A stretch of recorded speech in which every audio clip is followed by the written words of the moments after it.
If I ran the zoo. It's a pretty good zoo, said young Gerald McGrew, and the fellow who runs it seems proud of it, too.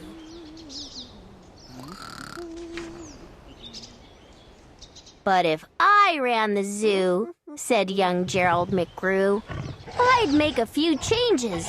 That's just what I'd do.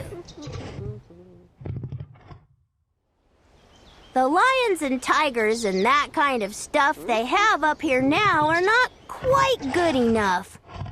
You see things like these in just any old zoo. They're awfully old-fashioned. I want something new.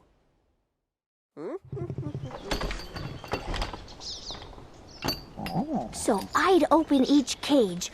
I'd unlock every pen. Let the animals go and start over again. And somehow or other, I think I could find some beasts of a much more unusual kind.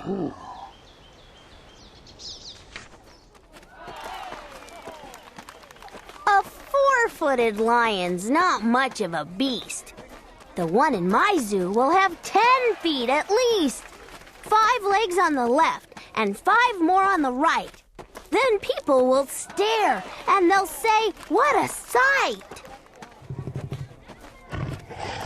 This zookeeper, new keeper Gerald's quite keen. That's the gall-darndest lion I have ever seen.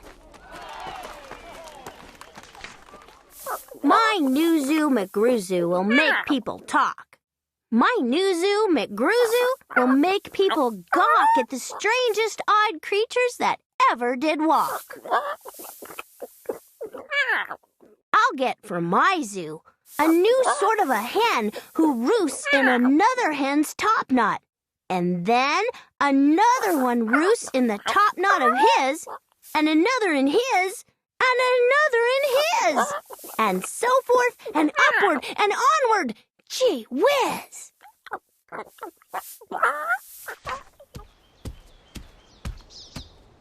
But that's just a start. I'll do better than that. They'll see me next day in my zookeeper's hat, coming into my zoo with an elephant cat. They'll be so surprised they'll all swallow their gum. They'll ask, when they see my strange animals come, "Where do you suppose he gets things like that from?" His animals all have such very odd faces. I'll bet he must hunt them in rather odd places. "And that's what I'll do," said young Gerald McGrew. "If you want to catch beasts you don't see every day, you have to go places quite out of the way. You have to go places no others can get to. You have to get cold and you have to get wet too. Up past the North Pole, where the frozen winds squeal, I'll go and I'll hunt in my Skeaglemobile and bring back a family of what do you know?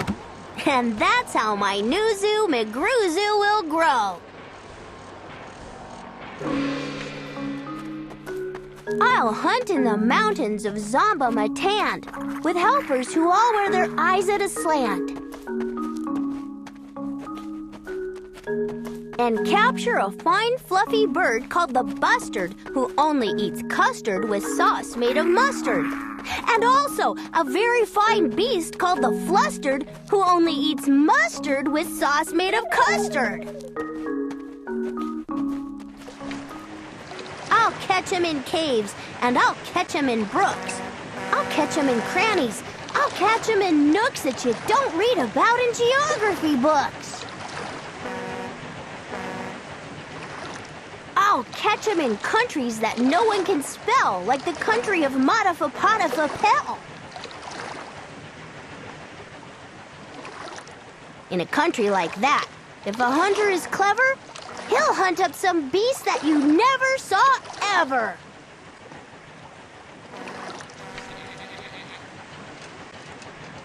I'll I'll load up 5 boats with a family of jotes whose feet are like cows but wear squirrel skin coats and sit down like dogs but have voices like goats, excepting they can't sing the very high notes.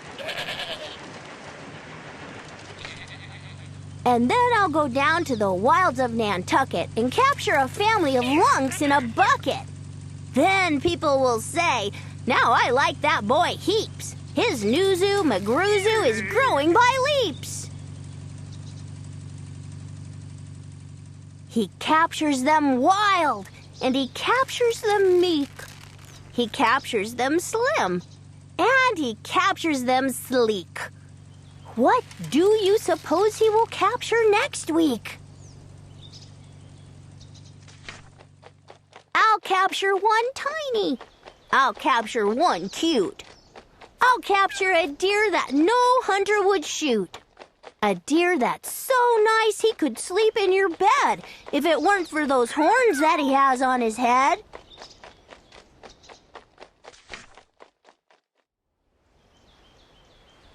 And speaking of horns that are just a bit queer, I'll bring back a very odd family of deer.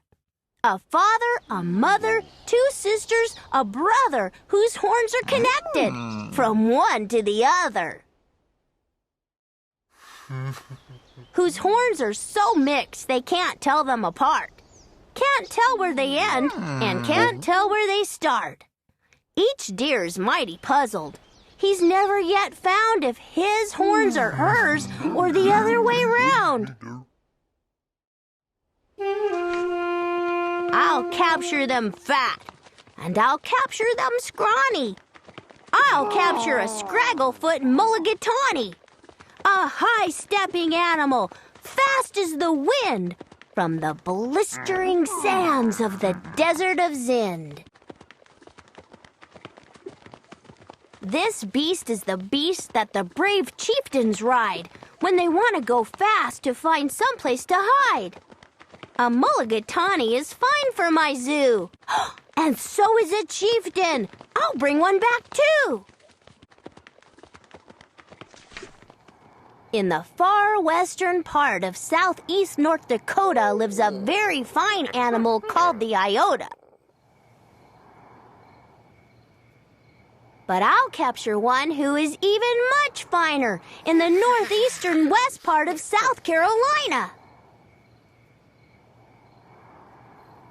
When people see him, they will say, "Now, by thunder, this Nuzu Magruzu is really a wonder." Most beasts are quite friendly, but still, in some lands, some beasts are too dangerous to catch with bare hands. For those that are ugly and vicious and mean, I'll build a bad animal catching machine. It's rather expensive to build such a kit, but with it, a hunter can never get bit. A zoo should have bugs, so I'll capture a thwirl whose legs are snarled up in a terrible snarl. And then I'll go out and I'll capture some chugs, some keen shooter, mean shooter, bean shooter bugs.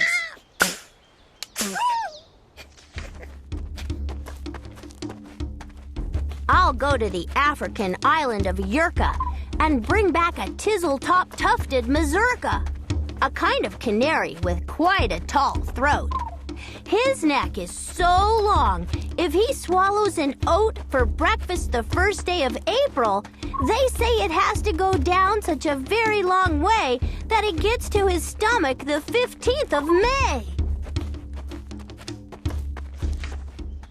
I'll bag a big bug who is very surprising, a feller who has a propeller for rising, and zooming around, making cross-country hops from Texas to Boston with only 2 stops. Now that sort of thing for a bug is just tops. And when I've caught him, then the next thing you know, I'll go and I'll capture a wild tic-tac-toe. With X's that win and with zeros that lose. He'll look mighty good in this zoo of McGrews. I'll bring back a gusset, a gherkin, a gasket, and also a gooch from the wilds of Nantasket. And 8 Persian princes will carry the basket. But what their names are, I don't know, so don't ask it. In a cave in Khartoum lives a beast called the Natch that no other hunter's been able to catch. He's hidden for years in his cave with a pout, and no one's been able to make him come out. But I'll coax him out with a wonderful meal that's cooked by my cooks in my cooker-mobile. They'll fix up a dish that is just to his taste. 3 chicken croquettes made of library paste. Then sprinkled with peanut shucks, pickled and spiced. Then baked at 600 degrees, and then iced. It's mighty hard cooking to cook up such feasts. But that's how the new zoo, McGrew Zoo, gets beasts.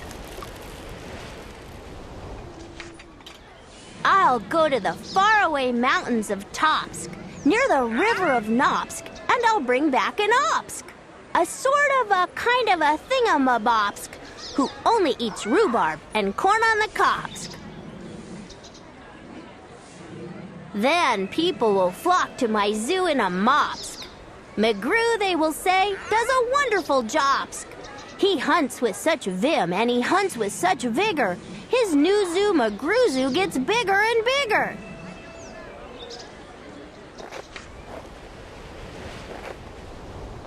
And speaking of birds, there's the Russian Paluski, whose headski is redski and belly is blueski. I'll get one of them for my Zooski McGrewski.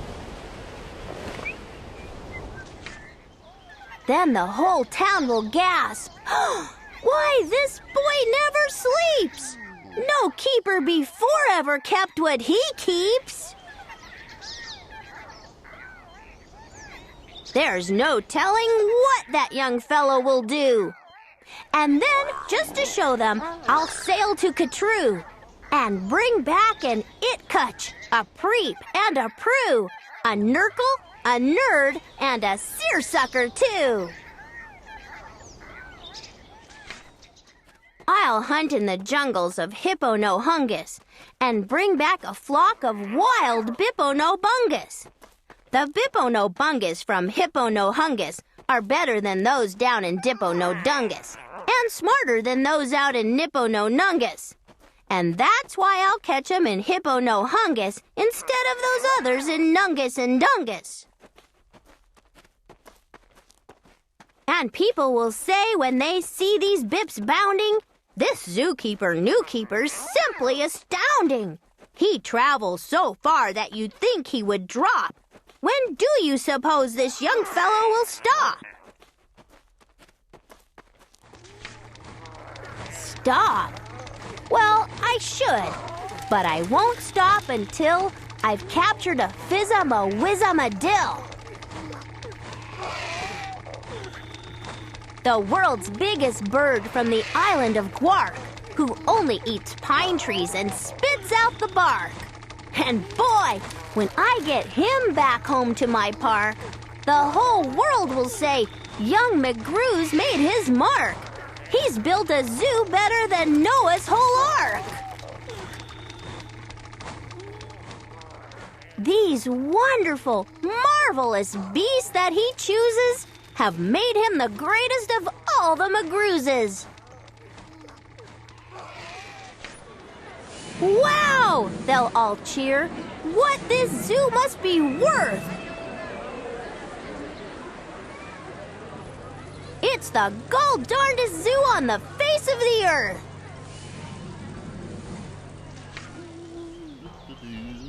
Yes, that's what I'd do, said young Gerald McGrew. I'd make a few changes if I ran the zoo.